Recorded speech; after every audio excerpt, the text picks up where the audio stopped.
नमस्कार, मैं किरण चौधरी एक बार फिर से आप सभी का हार्दिक स्वागत करती हूँ।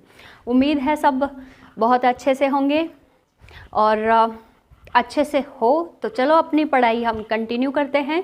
एक नए टॉपिक के साथ हम पढ़ रहे हैं राजस्थान की ज्योग्राफी और राजस्थान की ज्योग्राफी में हमारा टॉपिक चल रहा है वन्यजीव संरक्षण। वन्यजीव संरक्षण के तहत ही आज हम एक नया टॉपिक लेंगे, राजस्थान के जैव विविधता स्थल या राजस्थान के जैव विविधता विरासत स्थल। विरासत स्थल का नाम सुनते ही कहीं ना कहीं आपको लग रहा होगा कि हम कुछ ऐसे स्थलों की बात कर रहे हैं जिनको केंद्र सरकार के द्वारा चिन्हित किया गया होगा या किसी अंतर्राष्ट्रीय संस्था जैसे यूनेस्को के द्वारा विरासत स्थल की श्रेणी में इन स्थलों को जो है चिन्हित किया होगा। तो ऐसा नहीं है। देखिए, ये जो राजस्थान के 4 जैव विविधता विरासत स्थल हैं जिनको राज्य सरकार ने इन स्थानों को इस श्रेणी में रखा है। देखिए, कुछ ऐसे क्षेत्र होते हैं जो आने वाले समय में जैव विविधता के लिए बहुत इम्पोर्टेंट हो सकते हैं। इसीलिए केंद्र सरकार ने 2002 में एक बोर्ड बनाया था, उसका मुख्यालय था मुंबई में, और उसी के तहत राजस्थान की सरकार ने इसी के तहत देखिए, सबसे पहले हम पढ़ रहे हैं राजस्थान के जैव विविधता विरासत स्थल, ठीक है। लेकिन उससे पहले मैं बता दूं कि राजस्थान को 4 जैव विविधता क्षेत्र में बांटा गया है। पूरे राजस्थान को 4 जैव विविधता क्षेत्रों में बांटा गया है और उन्हीं क्षेत्रों में से कुछ स्थलों का चुनाव किया गया है। देखिए, ये जो स्थल है ना,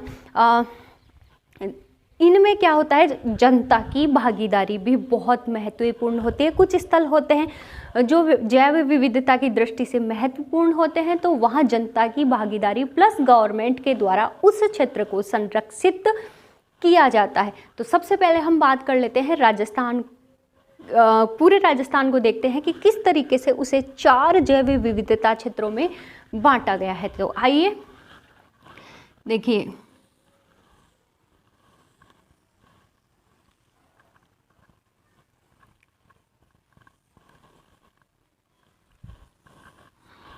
ये है हमारा राजस्थान। देखिए किस तरीके से राजस्थान को 4 जैव विविधता क्षेत्रों में बांटा गया है। बहुत आसान है। अगर आपको याद है, मेरे वीडियो कंटिन्यू अगर आप देख रहे हैं पहले वीडियो से, मैंने स्टार्टिंग में भी कई बार कहा था कि आपको ज्योग्राफी समझनी है तो एक तो मानचित्र आपके दिमाग में एकदम फिट होना चाहिए। दूसरी चीज़, हर चीज़ को स्टेप बाय स्टेप लेते हैं तभी वो हमें समझ में आता है। हमें अपनी मंजिल पर तक पहुंचना है सीढ़ियों से, तो आप 4थी या 5वीं सीढ़ी पर सीधा छलांग लगाओगे तो गिर जाओगे। अगर पहली सीढ़ी से चढ़ोगे तो मंजिल को आप प्राप्त कर लोगे। तो देखिए, राजस्थान को हमने 4 भौतिक प्रदेशों में बांटा था और तब भी मैंने ये कहा था कि इसको आप बहुत अच्छे से समझ लीजिएगा। आगे के वीडियो को समझने में पहले के जो वीडियो हैं वो बहुत इम्पोर्टेंट होते हैं और बहुत वो चीज़ों को आसान कर देते हैं, क्योंकि 50% पिछले वीडियो में हम समझ चुके हैं, सिर्फ 50 या 20% हमारे लिए बाकी होता है। तो देखिए, राजस्थान है, राजस्थान के 4 भौतिक प्रदेश आपको याद होंगे। ये है पश्चिम का मरुस्थल या थार का रेगिस्तान, ठीक है, ये रेगिस्तान। फिर उत्तर पूर्व से दक्षिण पश्चिम में फैली हुई है अरावली, ठीक है, ये हो गई अरावली। उसके बाद ये दक्षिण पूर्व का हाड़ौती का पठार, हाड़ौती का पठार, और ये रह गया पूर्वी मैदान, ठीक है। ये 4 राजस्थान के भौतिक विभाग हैं। यही 4 राजस्थान के जैव विविधता के क्षेत्र हैं, क्योंकि देखिए ये चारों जो भौतिक विभाग हैं ये अपनी विशेषताओं में एक दूसरे से बिल्कुल भिन्न हैं। इसीलिए यहाँ पर जैविक विविधता बिल्कुल एक दूसरे से अलग है। इसलिए भौतिक विभाग के हिसाब से ही क्षेत्रों में जैव विविधता के क्षेत्रों में इन्हें बांटा है। अगर हम बात करें कि राजस्थान का कौन सा जैव विविधता क्षेत्र सबसे बड़ा है, तो आपको पता होगा थार का रेगिस्तान सबसे बड़ा है, क्योंकि थार का रेगिस्तान राजस्थान के 61% भाग पर विस्तृत है। अगर ये कहा जाए कि जैव विविधता की दृष्टि से कौन सा स्थल सबसे समृद्ध है, तो वो होगा अरावली पर्वतमाला। क्यों? क्योंकि अरावली पर्वतमाला के ऊपर पेड़ पौधे अधिक हैं, और जहाँ पेड़ पौधे अधिक होंगे वही जो है जैव विविधता की दृष्टि से समृद्ध होगा। अगर पूछा जाए कि इन चारों में से क्षेत्रों में से जैव विविधता की दृष्टि से, पक्षियों की दृष्टि से कौन सा स्थल ज़्यादा समृद्ध है, तो वो है पूर्वी मैदान। क्योंकि हमने देखा है कि जो अभयारण्य वगैरह भी थे वो पूर्वी मैदान में ज़्यादा थे। उस टाइम भी मैंने कहा था कि पूर्वी राजस्थान में सारे के सारे अभयारण्य वगैरह और जो बाघ परियोजनाएं हैं वो मौजूद हैं। तो ये है राजस्थान के 4 जैव विविधता के क्षेत्र। हम बात कर रहे हैं राजस्थान के जैव विविधता विरासत स्थल। तो ये जो 4 क्षेत्र हैं, इन्हीं क्षेत्रों में से कुछ स्थल चिन्हित किए गए हैं। 5 अभी वर्तमान में है, हो सकता है आगे आने वाले समय में राज्य की गवर्नमेंट कुछ और नए क्षेत्रों को विरासत स्थल की श्रेणी में रख दे। तो अब हम बात करते हैं कि कौन से 5 जैव विविधता विरासत स्थल है राजस्थान में। तो सबसे पहले अक्कलवुड फॉसिल्स पार्क। देखिए, अक्कलवुड फॉसिल्स पार्क जैसलमेर में। अब आप कहोगे कि जो पार्क है वो जैसलमेर, बीकानेर, बाड़मेर में है, लेकिन जो जैव विविधता विरासत स्थल है वो सिर्फ जैसलमेर वाला क्षेत्र है, उसी को विरासत स्थल की श्रेणी में रखा गया है। उसके बाद दूसरा जैव विविधता विरासत स्थल है केवड़ा की नाल।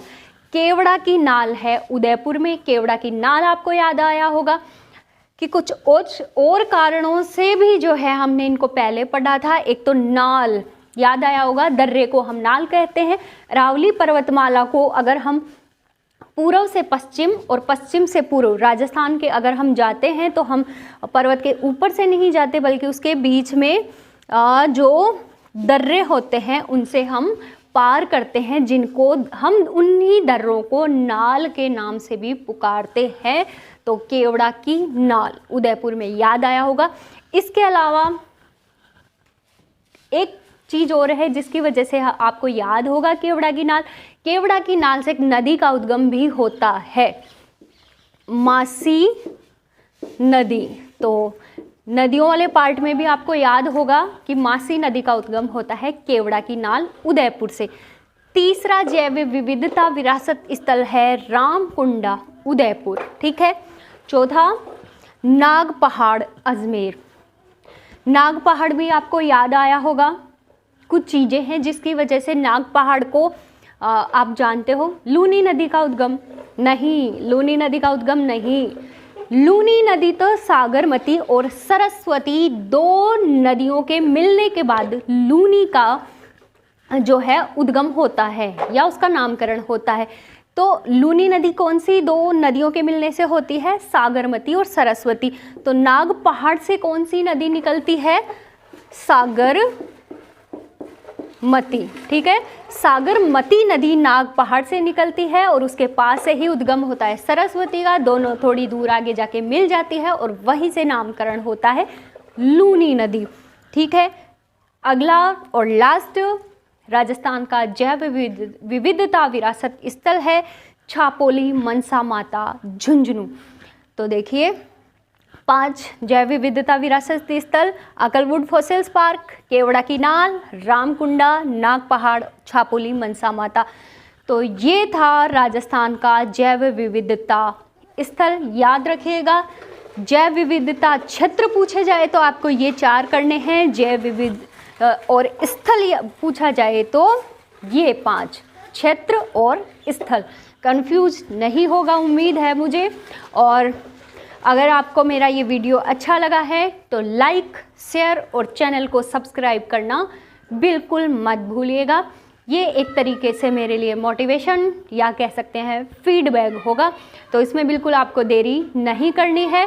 और नेक्स्ट वीडियो में हम जो है वन्य जीव संरक्षण के तहत एक नया टॉपिक लेके आएंगे। तब तक के लिए मुझे आज्ञा दीजिए। धन्यवाद।